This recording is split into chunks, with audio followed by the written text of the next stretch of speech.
Hi there, Eimear here. Welcome to another Fireside Chat. And this is Fireside Chat 158. And you will recognize or realize that this is a recording of this chat.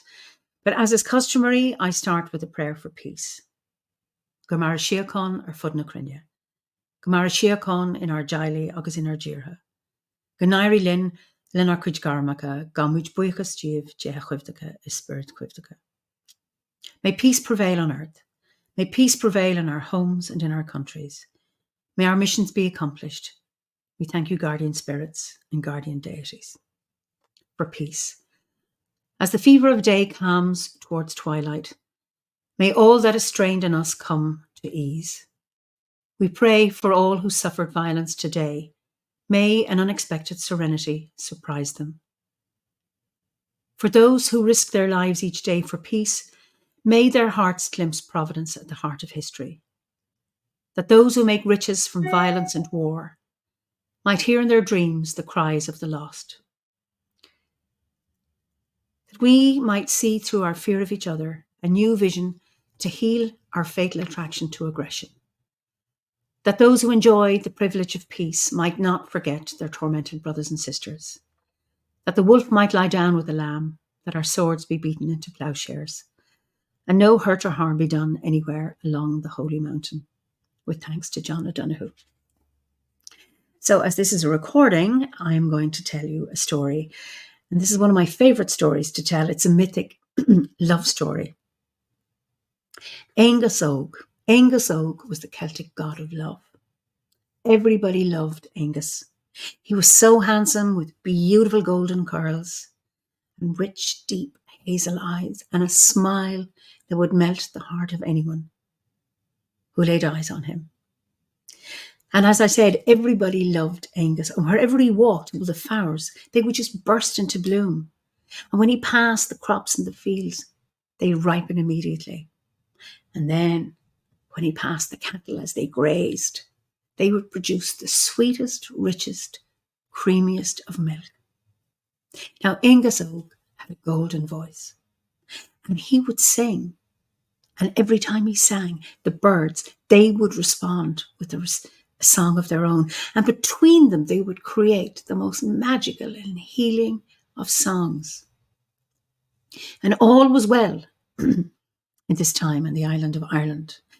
And Angus lived with his mother, Boann, the great cow goddess, she who gives her name to the River Boyne, and his father, Andaya, the good god. And they lived in Brú na Bóinne, what's known today as Newgrange. And all had been well for a long, long time, and then suddenly a strange illness befell Angus Og. And all he could do was lie in his bed. And his parents, well, they called the healers and the herbalists and all of the land, and nobody could determine what it was that ailed him, nor could they find a remedy. And he would say, "Leave me be. All I want to do is lie in my bed and sleep." And it was as if a dark shadow covered the island of Ireland. The flowers, well, they no longer bloomed, and the crops in the fields, they withered, and the cattle no longer produced that rich, creamy milk. And the birds, well, they stopped singing. And Boann and Andaya were indeed very, very worried. Not only for the health of their own son, but for the integrity of the island of Ireland and its well-being. Still, Angus would remain in his bed saying, "Please leave me be, leave me in peace. All I can do is sleep." And then one day, a wise druid came to visit Brú na Bóinne, and Boann said to her, "Please, can you go in and take a look at our son? Maybe you can divine what it is that ails him, and maybe you can have a remedy for him." And the wise druid went in, and she looked and saw Angus lying in his bed. And quickly she divined what the problem was. "Ah, Joaquin," she said, "you have the look of someone suffering from unrequited love."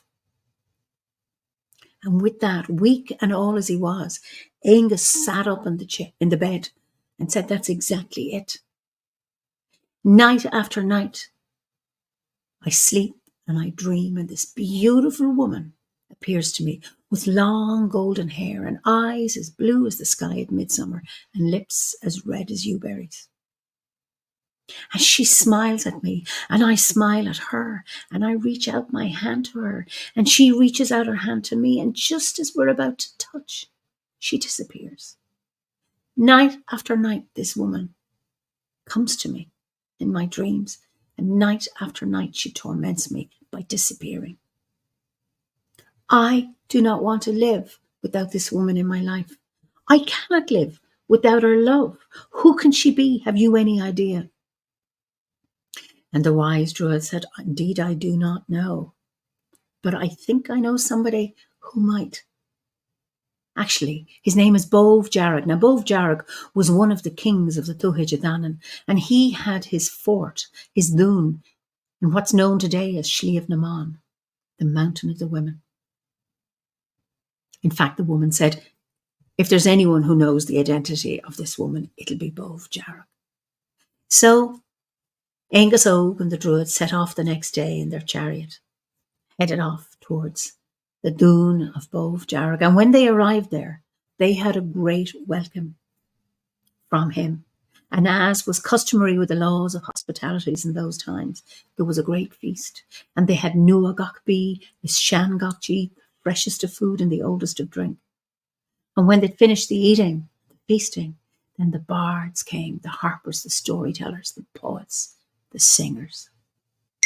And it was only when all of the entertainment had been complete, again, in keeping with the laws of hospitality at the time, it was only then that Bove Jarrag said to the druid and to Angus Og, what brings you here to my dún? And Angus told him of the story of the woman with the long golden hair and the eyes as blue as the sky at midsummer and lips as red as yewberries, who came night after night in his dreams, and how whenever he'd reach out his hand to her, she'd reach out his hand to his, and just as they were about to touch, she'd disappear.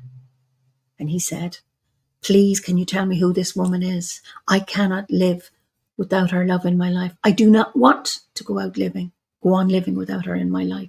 Who can she be? And Bove Jarrag said, well, I do indeed know the identity of this woman. She is Caer Iverve, Caer Yewberry. She has been put under a spell by a wicked sorcerer because she refused his attentions. She is now condemned to spend half her life as a swan and the other half in her human form. I don't care. Be she swan, be she woman, I cannot live without her in my life. I do not want to go on living without her love. Where can I find her? And Bove Jarrag said, well, she can be found at Loch an Béal Dragon, the lake of the dragon's mouth. A lake high up in the Galtee Mountains, Tipperary today, known as Loch Muscry. And he says the best time to see her is at Samhain. And it so happened it was 3 days before Samhain. And Angus says, please, please take me to her. And the next day they set off. Bove Jarrag, the wise druid, and Angus Og. And it took them 3 days to get to the foothills of the Galtee Mountains. And when they arrived, they began to walk up through a forest of oak and ash and rowans. The tree swept bare of all leaves, and all that was remaining were the bright red berries of the rowan tree. And they walked along a little path beside a stream, and they walked and they walked. Bove Jarrag on one side, the druid on the other, and Angus Og in the middle, as the two encouraged them to keep walking and walking and walking. And then they came out through the forest onto open moorland, a more desolate place you've never seen. Everything dull, brown, cold and miserable, nothing growing. No sound except the howling wind and the cry of the ravens, the gatekeepers of this place. And Angus, despite his weakness, continued to walk step by step along the path up through that moorland. And he was looking, constantly scanning the horizon. Maybe he could catch sight of Caer. But there was nothing. And just as he was beginning to lose all hope, they rounded by a large boulder, and there before them was a Lucan Bale dragon, the lake of the dragon's mouth. And Angus was able to summon up one last bit of energy, and he ran down the path, down to the sandy shore of the lake, and he sat down. And again he scanned the horizon, looking, hoping he could catch sight of his love. And the grey of the sky only matched the grey of the cold waters. Again, a miserable place. In his desperation, he called out to Caer, Caer, come to me, please. I cannot live without your love. I do not want to go on living without you in my life. I promise you this. I will never own you, control you, or possess you. I will accept you for who you truly are, be you swan or be your woman. But know this, I cannot survive without your love.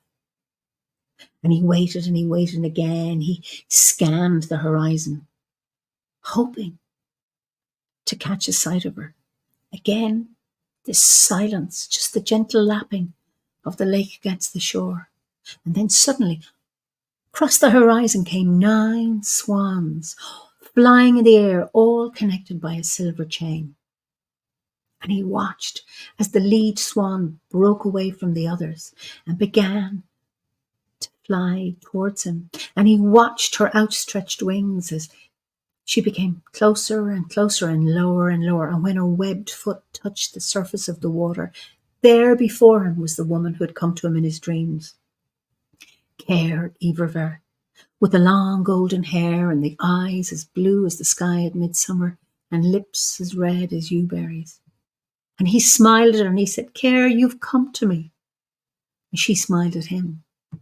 And he reached out his hand to her and she reached out her hand to him. And just as they were about to touch, she pulled away back into the sky, becoming a swan once more. And he watched in horror and disappointment as she flew off. And he called to her a second time, Caer, Caer, please come to me. I promise you this, I'll never own you, control you, or possess you. I will accept you for who you truly are, be you swan or be you woman. But know this, I cannot live without you in my life. I do not want to live without your love. And he watched. She flew 3 times around the lake, and then she began to come closer and closer. And he watched her outstretched wings as she flew lower and closer and closer. And as her webbed foot for the second time touched the surface of the lake, she again regained her human form. You've come to me, Caer. And she smiled at him, and he smiled at her, and again he reached out his hand to her, and she reached out his hand to him. And just as they're about to touch, she pulls away and takes to the air once more. He is devastated. He is distraught. He is full of desperation. And he watches as she's flying around the lake for the 3rd time. Caer, I appeal to you. Please, please come to me. I need you in my life. I promise you this, I will never own you, control you, or possess you. I will accept you for who you truly are, be you woman or be you swan. But know this, I cannot live without your love. I cannot go on living without you in my life. And he watched as she flew 3 times again around the lake and then began to fly towards him, watching her outstretched wings once more, getting closer and closer and lower. And when for the 3rd time her webbed foot touched the surface of the lake, she regained her human form. And this time she looked deeply into his eyes and he looked deeply into hers, and she smiled and he smiled at her, and it was as if they'd known each other forever and had never ever been separated. And this time she stretched out her hand to him and he stretched out his hand to her. And then she pulled him into the lake, and they both took to the air as swans and became joined by a golden chain. They flew 3 times around the lake, and then they began to sing their love song. And for 3 days and 3 nights, they flew all around the island of Ireland, singing their song of love. And all who heard this love song, they fell into the deepest of sleeps, where they dreamt of love and healing, peace, fulfillment, wholeness, calm and serenity. And at the end of the 3rd day, they flew back to Brúna, where they're there to this very day. And I ask you, who among you does not want to be loved and accepted for who you truly are? Sin mushkil. So I hope you enjoyed that story. It's one of my favourite stories to tell. And it's an interesting story. It's a love story. It's a story of transition. It's a story of fluidity, of transformation, of acceptance,